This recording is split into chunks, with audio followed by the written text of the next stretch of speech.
May. It's the dawn of dreams, desire, and destiny. For over 100 years, the Indianapolis Motor Speedway is the ultimate test of man versus machine, always pushing the limits of the racing capital of the world. So who's next? Who will add to the lore? The journey towards the 97th running of the Indianapolis 500 begins tonight on Trackside 6. From RTV6, the only place to see the race, this is Trackside 6. Good evening and welcome to the Indianapolis Motor Speedway. Great to be back here in the month of May as we kick off our Trackside 6 coverage right here on RTV6. I'm Dave First. Of course, we're coming to you from the glamorous Hall of Fame Museum. Special any time of the year, but oh so special as we get ready for yet another race day later this month. And a new exhibit inside as well, honoring the legendary Parnelli Jones. Hard to believe it's been 50 years now since his one and only win back in 1963. They even have his brand new Baby Borg trophy that he was honored with during the winter. Well, let's begin tonight with the way we ended last year's race and all the drama that played out in turn one. Our Brad Brown has more on that. Brad. Dave, thanks. Of course, the Hall of Fame Museum home to some of the great cars of the champions of the Indianapolis 500. And last year, Takuma Sato very nearly added his name to the list of champions, coming oh so close. Well, this year, Sato has been to victory lane, but he comes to Indianapolis looking for redemption. Takuma Sato wins in the 52nd Toyota Grand Prix of Long Beach. April 21st was a breakthrough day for Takuma Sato. His first career IndyCar win, the first in the series by a Japanese driver at the Grand Prix of Long Beach. This is just amazing. I mean, the whole crew did a tremendous job. But rewind to last May. Sato was driving for Rahal Letterman Lanigan Racing, an underdog driver on an underdog team. They very nearly pulled off one of the biggest upsets in Indy 500 history. This could get tricky. Oh, and he slides on by. Sato takes second. Through the turn 2, turn 3, 4, I went flat, which was really on the edge. I can feel the car was sliding, but I was actually catching Dario. And then, of course, there was a couple car lengths when I coming out to turn 4. But the main straight, I was good in the toe, draft, and catching him. I think he probably was driving more, I don't know if I want to say aggressively, but was probably hanging it out a little bit more than I think probably everybody else. The white flag is out. Takuma Sato, the Rahal Letterman Lanigan driver, now pulling up. Naturally, you think, okay, I got a chance because into turn 1, it's going to be tight, but I think I can go. Coming to the white flag, I look in the mirror and I can see Sato dragging up, and I thought, oh, he's too far back. But then he was coming quicker than I thought. The drama here in turn 1 is usually reserved for the start of the race, when the field of 33 come to life and take the green flag. But last year, it was the final time through turn 1 when Takuma Sato's Indy dream was staring him square in the face at 220 miles an hour. And as drivers have done for so long here at the Brickyard, Sato went for it. Sato taking a peek. Inside. Keep going, keep going. Keep going, buddy. Yellow, yellow, yellow. I saw my line in the inside, and we both diving inside. We both had to brake and downshift. So I start to move out a little bit. So I gave him as much as I had to, but I wasn't giving him any more. I was not going to make it easy. I was side by side, but I had to avoid the contact. That's my first race. Going down there on a tight line, he was too loose. He couldn't hold it down there. I go down to the white line, and then it's one little moment, felt loss of grip on the rear grip. And then that was it. Dario Franchitti got through that, and Takuma Sato did not. Franchitti would come around to take the checkered flag, his third Indy win. Sato may have lost the battle, but he gained a huge following in the process. It was caught a lot of eyes, of course, because it was just a pure 500 last lap. It's such an exciting moment, but I always has been, always has been attacking. To me, it's no attack, no chance. I caught a bunch of crap for that afterwards, the fans in turn 1. I'm not quite sure what they really expected me to do. It's the last lap of the Indianapolis 500. I'm going to pull over and let him through. That pissed me off. And I think everybody respected him for, You know, some people said, oh, he's crazy, he should never have tried it, and other people said, heck, he was trying to win the race. So I don't blame Takuma for making that move, and, you know, he thought he could pull it off, and, you know, almost. It was disappointed after that, but at the moment of a second, I can really remember the whole thing, and it was very exciting. Now, 1 year later, Sato is ready to go for it again, this time racing for AJ Foyt's team. The win at Long Beach has given them big momentum coming back to Indy. If it comes down to the wire once again, Sato says he would be ready to make his move. Going through the experience, I know what to do next time, and I will be coming out to Turn 1 for sure next time. Sato comes to Indy with a solid start to 2013 overall. He's the current IndyCar Series points leader. Still to come tonight, he's fast on land or, as it turns out, on water. This month, the reigning IndyCar Series champ Ryan Hunter-Reay goes after the big fish of a win at Indy. You won't want to miss our visit in South Florida. And a win by Oriol Servia would no doubt reign in Spain. But how this veteran always has the artist Salvador Dali on his mind. When this Trackside 6 special continues from the Indianapolis Motor Speedway.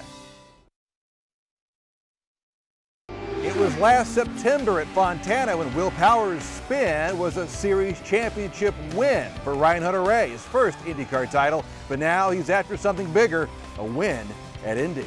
And welcome back. Hunter-Reay has had his share of losses. The loss of his mother a few years ago always comes to the forefront, but he constantly uses the tough times as motivation. It's what's made him a champion, whether he's going deep into a turn or deep sea fishing at his home in Fort Lauderdale, Florida. Loud and fast, it's the one constant for Ryan Hunter-Reay when the reigning IndyCar Series champion is on the job, sometimes even off. Until lately, thanks to the arrival of Ryden Hunter-Reay, the son of proud parents Ryan and wife Becky. Hey, buddy. Hi. You look very natural there, Ryan. That's Ryan's favorite way to carry him around the house. I love carrying him like this, and he's like wide awake when he's carried this way too. Needless to say, it's a much slower pace than what they're used to. You know, just like every other parent says, you do have a lot more respect for parents and parenting and what your parents did for you, but hopefully he'll dig what Dad does. He's going to be a golfer. What? He's going to be a golfer? Yeah, he's going to golf. It's a really safe sport. Becky, he'll be the racing golfer. How about that? Well, his dad does that.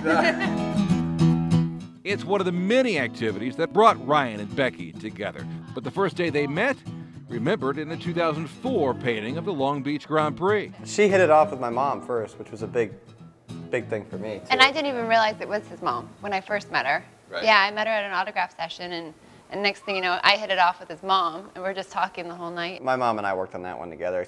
During the autograph session, I told her to, you know, to make friends. Photos of Ryan's mother Lydia are a prominent feature in the home. It's been 4 years now since she lost her battle with cancer. Ryan's been dedicated to the Live Strong campaign ever since. And with Ryden's arrival, Lydia's legacy felt more than ever. There's just nothing more than I would love to just have her hold him, you know. Right. And it's definitely tough that'll never get to happen. But it was tough. But we shared so many great moments. I was best friends with her. She was my mom at the same time. She was best friends with Becky, and she has a lot to do with the person I am today and the way we live our lives. So that's how she lives on.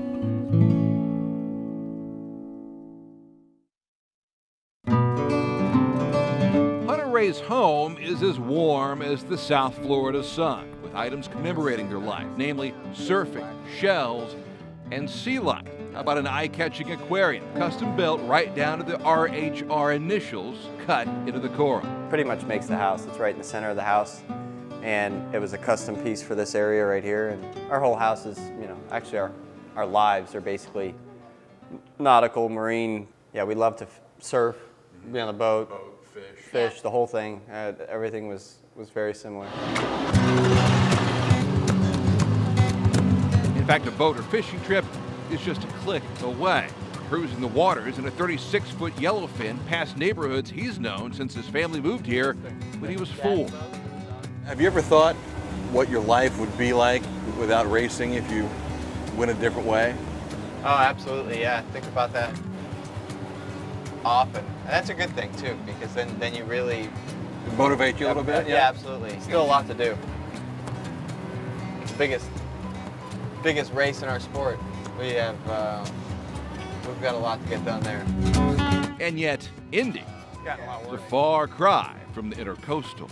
What's more enjoyable, fishing or just boating? I guess it kind of goes hand I in like hand. both. Yeah, absolutely. This boat, I really love running over to the Bahamas. While taming triple 250s, topping out around 60 miles an hour, we don't head to the Bahamas on this trip. Instead, it's out to another home away from home, one of his offshore fishing stops. People think of fishing and they think of, you put a worm on a hook and you drop it in the water and you sit there and wait. Well, in Indiana, it's not like that. That's how we do it in Indiana. See? Right. Little bobber. Not like that at all. No.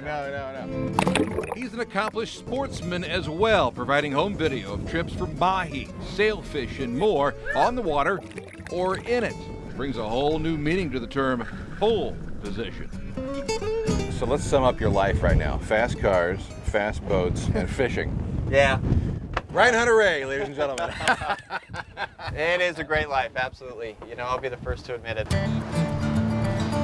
And he'll keep going, from horsepower to a husband, from driver to a dad. A life and career that's only just begun, while waiting to add Indy to a series championship trophy. How long before there's a little mini baby board one? Well, that's why we put it on this side, and I'm usually very symmetrical with design. I'm not even like that. We need to balance out the table, right? It's going to take a lot of hard work to win at Indy, and gosh, to have one of those, everything would be complete at that point. Becky, by the way, a racer herself, has done some off-road racing in the past, just like her brother Robbie Gordon, who competed in 10 Indy 500s.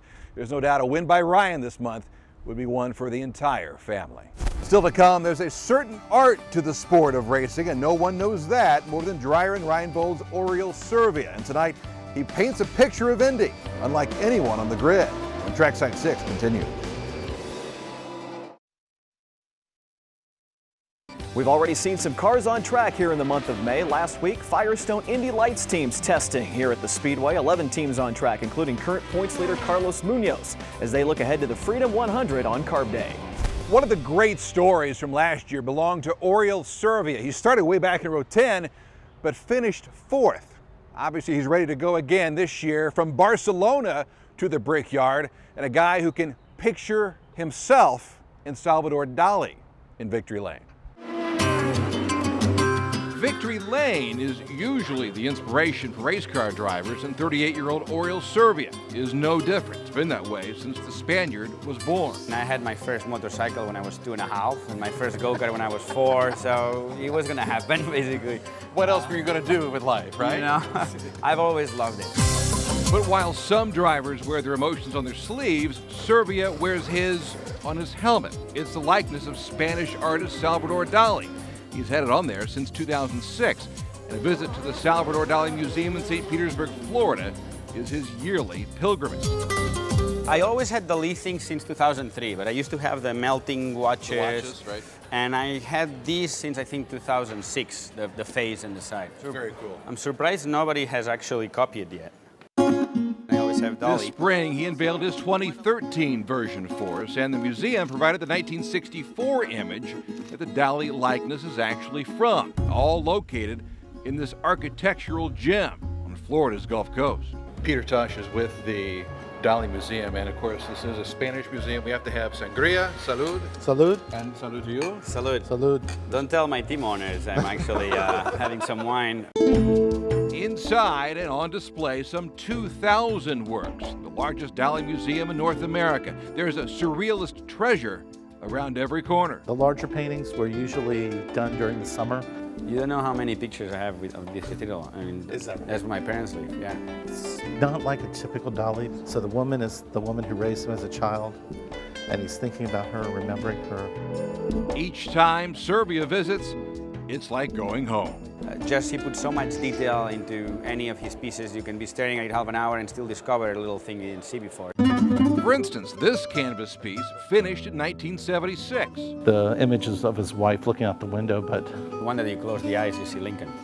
It's entitled Gala, Contemplating the Mediterranean Sea, which at 20 meters becomes the portrait of Abraham Lincoln. And sure enough, it does.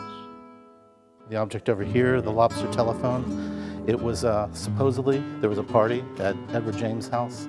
Dolly and some friends were there eating lobster, drinking champagne. The story goes, they got kind of crazy, started throwing lobster shells around the room. Supposedly one landed on the phone. It's something we do every time at a dinner in Barcelona, you know, we throw lobsters around. Phones and champagne. He was awesome on his work, but he was very good at self-promoting and doing big scandals and making sure he was getting the attention of the media like I am doing today, thanks to him. So you know, he could have been a race car driver, is what you're saying. Yeah, or at least I should be taking a lot more notes from him than I do. The museum even features the 1954 work that started Servia's infatuation, named The Disintegration of the Persistence of Memory.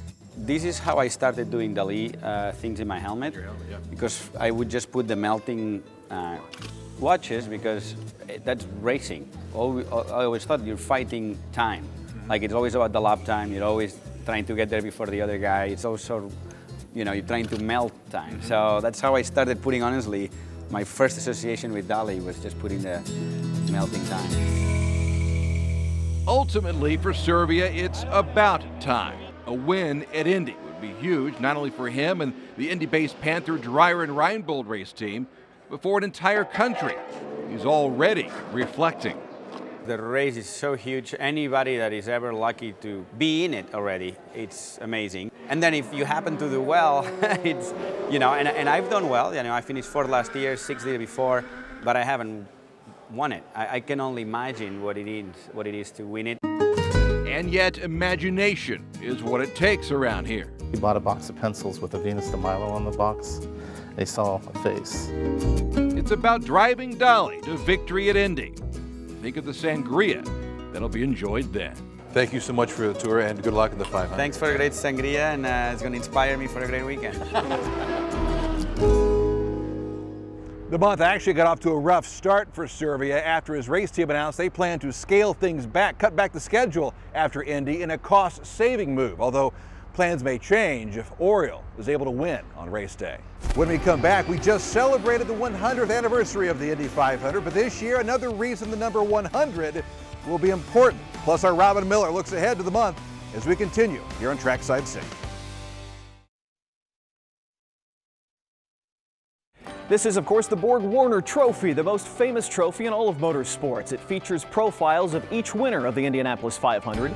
This year's winner will be the 100th face added to the trophy, which was recently appraised at a value of more than $3 million. Once again, Robin Miller has joined us as our Trackside 6 contributor for the month. You felt sorry for us, or maybe it's vice versa. I don't know. I got an official shirt, Dave. I'm part of the team.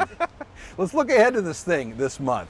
We talked a lot about the Andretti guys, Ryan Hunter-Reay coming into this thing, but let's face it, it's going to be about the Ganassis and the Penske's, but so far this IndyCar season, these guys haven't really done squat, have they?